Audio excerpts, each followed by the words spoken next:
arrinka hadda aragna ka sheekay waxaan ka hadlay 8 sano ka hor laakiin cid kale oo ka hadashay maan arag mas'id ma aragtaayo ila bamboonisa maan arkin ilaa muxuu qadaray 4 sano kadib haddana in arrintadan ay soo laabato cid kale oo ka hadashay malaha hada ilaa wuxuu qadaray 2019 in Ethiopia ay soo qaldanto ay soo geliso bartay Facebook oo wasaaradda arrimaha dibadda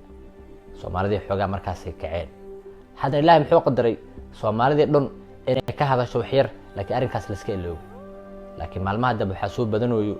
حتى مع الورباهنتي عربته أرنتا إنك هرلان ويدها صومالي محاسئ ذكاء ولا إذا هذا روابع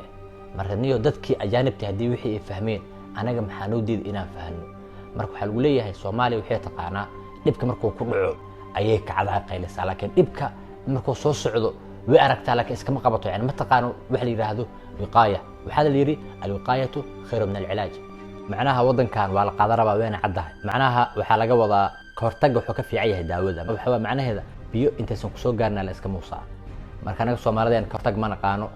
وحاس مركنا نقول عن كذب عن كعناقل مركا عربتي حتى هذا الواقع سوق قاد وكهذا الشيء صوماليا ما قانا صوبت لو قادر بصوماليا حين تهي صوبت لو كلا جوجوينا قالوا حضراتكم نشوف اللي بيحصل في الصومال عشان نعرف المخطط للأسف اللي هو بينفذ في الصومال حاليا انظروا arrinta kale soo dhawaada aan tusinay sida loo rabo in Soomaaliya loo kala jarjaro tanina waa qariidada Soomaali weyn intaas waxa goostay Kenya Ethiopia waxay goostay inta oo loo yaqaan ogaadeen Francisco waxa ay Soomaaliya ka jartay Djibouti Soomaaliya intaas baa soo hartay dagaal sokeeye ayay Soomaaliya ka rideen waxa dhacday inay soo ifbaxday gobol lagu magacaabay Somaliland iyo mid kale oo la dhaho Puntland bal miyaad suuraysan kartaan waddankan Soomaaliya oo isku diin ah isku luuqad isku asal ah isku dhaqan in loo kala jarjaro saddex qaybood saddexdaa laguma ekayne waxa la yiri federaal baa la idinka dhigayaa waa la sii qaybiyay ujeedadu waa in gobolka saa noqdo dawlad yar sida Djibouti oo kale oo xataa ay adag tahay in qariirada si fiican si dhaba tani waa xaaladii sida ay ku burburtay Andalus ka hor inta aysan gabi ahaan burburin markay burburi rabtay Andalus waxay u kala qaybsantay koob iyo 20 dawladood oo yar yar Soomaaliyeey markaad waddanka saa u qaybinaysaan Ethiopia qaybtaas bay qabsanaysaa Kenya qaybtaan Soomaaliya waa u sii yaraanaysaa waa u sii rifmaysaa waana sii go'go'aysaa warbaahinada idaacadaha website-yada baraha bulshada aad ku wada xiriirtaan ee lagu soo jeediyay Soomaaliya ayaa maalgeliya haddii aan maciinsanno khibradeenna aan dibna u milicsano wixii ka dhacay Yemen Masar su'aash meesha taala waxay tahay isu imaashaheena adduunku dib ma ku yahay inaa midowno adduunku dib ma ku yahay السلام عليكم وعلينا سو حيتي waxaa la doonayaa in waddankeennii iyo khayraadkeedii la qaato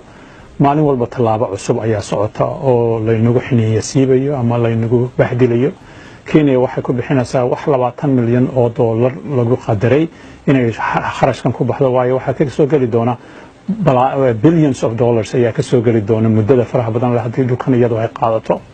marka ummadda Soomaaliyeed in arrintaa ka kacdo baarlamaankan ma hakii ka horeeyay wax wanaagsan uu sameeyay uu diiday wixii dawladii hore Umar Cabdirashiid ay u saxeexday dawladda Kenya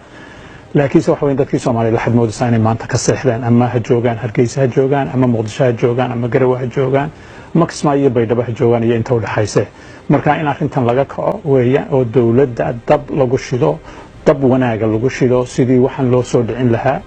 maalinta dhaweyd ee qaadka dib loo furay waxay ku tusisay in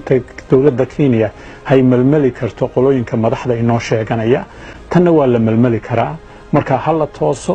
haddii kale waxa weeyaan maanta tan baa la qaatay maalinta dambana waxa la oran doonaa Jubaland baa la rabaa oo Kenya ahaan jirtay maalinta dambana Ethiopiaanku ku dacwi jiray inay Soomaaliya oo dhan ahaan jirtay qayb ka mid ah Ethiopia xayla salaase 1956 markuu qabrida haraka hadlay arrinta uu ku sheegay in Ingiriiskuna yaabeen waxaas oo dhan baa soo socda gobolaysigan la wada waxa weeyaan sidii cududeena loo wiiqi lahaa haynaan cidnaba noqoneen mid walba gooni loogu yeeran lahaa imikana way dhacdaa mid walba oo dawlad sheeganaya goboleed sidoo islaha ka kale walaalka ay uga baxso oo wax uga dhac ayaa xoolaheennii oo dhan lagu wareegaya marka waxaan rajaynayaa inay ummadda Soomaaliyeed arrintan ka toosto hadday arrintaasi maanta laga gilgilan waayo Soomaaliyeed way khaatumaysatay xijaabka u diyaar garooba in la aakhira la tago weeye أنا وحرير لف مرودي أيقال سكو جبيا معارضك إلا هاد ودقي لأيهين أول وحي هاجرت وحي لسكو هايستي دور الشض حد وحي لتاقي هاي أرنتود وحيتها بنان بح أرمية دور الشض هرمركز ويكسو قدبين بنان بحي مانك قورت نوبليين سؤال شي ذا وحيتها هاي مصيرك ودن كينا داد كان قرمو قعنتود كسو بيحي دونا معناها أنا قد داد كاس لمحا وقسوقنا أنا قد دي صاحبه محانا يو هدي داد كان أرنتان إسان أي وقسي لقنادان oo dadka dhan oo naloo jeedo midii garta leh maxaa la dawladda maxay sameeyay doontaa doorasho ma qaban doontaa masaan la isku haysan doonaa arrintan masaan u socon doontaa mise doorasho caadi ah la qaban doonaa dadka haddii mucaaradka uu ku dheganaado khilaafkan sidaan u sii taagnaado ay dawladda maxaa dhici doono macnaha doorasho ma dhici doontaa masaan la ahaa doonaa meeqsana saan la ahaa doonaa maxaa la sameeyay doonaa waayahay goormee ka baxnaa beesha caalamka anaga dad muslimiin soo manihi maxaa noo diiday anaga walaalaheena muslimiinta in anaga inaan heshiino soo aayadii quraanka ma ka tagnay macnaha ilaahay mana dhihino innamal mu'minuuna ikhwa fasluhu bayna akhawaykum mu'miniinta walaalo walaalihiin heshiisiya haddii mid idinka midaan ay diido la dagaalama tan kale oo diida heshiiska ilaahay anagaan amro macnaha dadkan wuxuu dhahay kuwas dagaal heshiisiya haddii mid oo diido heshiiska wuxuu dhahay la dagaalama qabta marka dadka ay ku waajibto inay dadkaan kala qabtaan yaa waay soo anaga ma aha kow soo dadka oo diidaan heshiiska dadku wax qaba lahaa oo karbaashi lahaa oo garaaci lahaa soo anaga ma aha anaga mar walba maxaa u nahay daxiyo macna maxaa u nahay victim kuwa la garaacayo la karbaashayo oo qaxayo oo ordaayo oo anaga la maxaa u nahay markaan anaga ma noqono kuwii wax karbaashi lahaa kuwii wax xir lahaa kuwii wax qaxi lahaa maxaa yeelay amarka ilaahay hadaan qaadan oo okay Soomaaliya ilaahay wuxuu yiri faqaatilu allati tabghi hatta tafiil amrillah tan wuxuu dhahay oo la heshiiska diido wuxuu la dagaalama ilaa amarka ilaahay ay u hoggaansato marka dadkan niyo anaga iska qabana Soomaaliya maxaa yeelay niyo wadankeena masiirkiisa anaga niyo wax tala aan ku leenahay ma laha wixii la rabaa aan loo keenaa fiiri waxaa loo keenay dastuur anaga aan aqoon wuxuu yahay ayaa iska dhahnay waxaa la keenay inaga isku xaq ayaa iska dhahnay waxaana la geliyay dagaal waa carn waa qaxnay anaga ku quxuy hadana oo dhintay hadana waxaa la keenay dawlad oo federaal ah federalism cid wax naga weydiisa ma laha hada waxa la doortay hebel cid wax naga weydiisa ma laha hada waxa la doortay hebel cidna weydiiso ma laha hada wax walba anaga cid wax anaga saan la iskana hay okay wa sacbana okay good job thank you macna anaga waxaana kuwi abaalka lagu lahaa laakiin anaga waxaana kuwi abaalka gudoy dadkii maad celin lahaa ayaga waa marka anaga maad celina maxaa dhacay marka shacabkeena waxaan noqonaa dad taladeena waxa anaga aan leenahay dad kala ka sugnaa dad kala sugnaa 30 sano suguna 50 sano ilaa hadda kan sano soo taaganna waxa dhoonahay yaa wax ka sugnaa yaa wax noo bedelay marka goormee anaga waxna laga sugaasa shacabo goormee kaana dadka waa arag waxay sameeyeen maalba waxay noo gudiyaan meel dadka ilaa hadda qabiil oo ka bixi laayihiin arinta wiil qabiil oo malayaan wuxuu malayaan tabar kala ma haystaan awood kala ma haystaan cilmi kala baawar kala ma laha qabiilkaas bis kaasina ku qaraabino kaasina wax walba inay ku helaan because wuxuu og yihiin dadkan anaga cadfad kala ma laha aan qabiil ahayn taasa adlu karbaashooya culimada saanay dhaheen goormee anaga aan aqliyeysana waxa fahanaa oo talada wadankeena shacabkeena si daacad ah ilaahay dartiisniyo waxaan al-ardu lillah wax walba al-amru lillah talada ilaahay askale amarka ilaahay askale xukunka ilaahay askale marka nima yahow ilaahay xukunkiisa ma u soo laaban amarkiisa loo soo laabto wax ka fiican ma laha anaga dibkeena wuxuu yahay ina xaq ina aragno aan raacno macnaha waxa waaye xaqana wuxuu yahay walaalayaal dadka qabiilkan u wado oo qabiilada ugu hoos qaraabanayo oo weelatool qashinka wato oo ayaga calooshooda kaliya u shaqayso waa aragnay anaga hadda waxay noqotay awoodeen ina aragno oo aan qorno kaliya dhahna ha wasaas wila xataa qaarkoodna oo u nacamlayna oo u camirna mudana si dhahna qaar xataa ninkan kale la dagaalayo because isku qabiil waa wili qabiilkiisa oo malay ninkan hadii oo dhaco meesha ka baxmo ninkan hadii la caayo wuxuu malay qabiilkiisa in la caayay warkaniyo anaga dawladeena taageerno wadan way kan xaqaha loo dagaalamo xaqa u istaagno tan waa danteena waa wadankeena ilmaheena ee ku dhicin waxana nagu soo dhacay 100 mar oo ku soo celcelinaa waxaan waa ka daalay idinka madaashin miya marka ikhwaani wa akhwaati awal shakad waxay doorasho hadda waxay taageen mudaharaad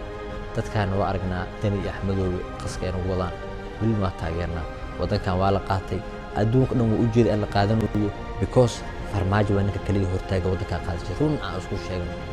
maxaa yeelay Kenya niyo xumaanteeda maysan soo bixin markuu farmaajo imaad hal mar ay soo baxday abal muxuu soo bixi weys intaas oo markuu xakiciyay marka anaga waxaan rabnaa saddexdan inuu marqaatida la sheegayo waxay yihiin iyo dadkan mucaaradka arrintan saan hadii ugu adkaystaan maxaa la sameeyay doonaa anaga maxaa sameey karnaa loo sii socdo waliba la yiraahdo beesha caalamku hana dhexdhexaadis iyadoo la wada hadli karo oo maalin gelinkeed wax lagu dhamayn karo waxay ku tusaysaa meeshan in ay dana kale ay ku jiraan nimankii mucaaradka ahaa iyo ra'iisul wasaaruhu wax saacaad ka mid ay maalin dhawood isku afkarteen haddana waxa la leeyahay cirka la kala taagan yahay xaggan marka mararka qaarkood waxa laga yaabaa 30 daqiiqo in afkarad lagu gaaro waa marka daacad laga wada hadlayo markan daacad laysu ahayna sanawaad bay qaadanaysa kelmadayda akhiirka waxay noqonaysaa ilaahay ha uga baqaan mas'uuliyadda ay ummadda u qaadeen dadka dhiigoodana hal la badbaadiyo wixii xalay boosaasa ka dhacayna ceeb bay ku tahay Soomaali guud ahaan gaar ahaanna maamulka halkan ka taliyay ceeb bay ku tahay saxna ma aha saas darteed qadiyadda iyada ah dawladdu iyada laga rabaa inay ka jawaabto dadkan maalin walba dhiigooda iyo maalkooda iyo sharafkooda la banaysanayna ay difaacdo wajazaakumullahu khayran wa sallallahu ala nabiyina muhammad wa ala alihi wa sahbihi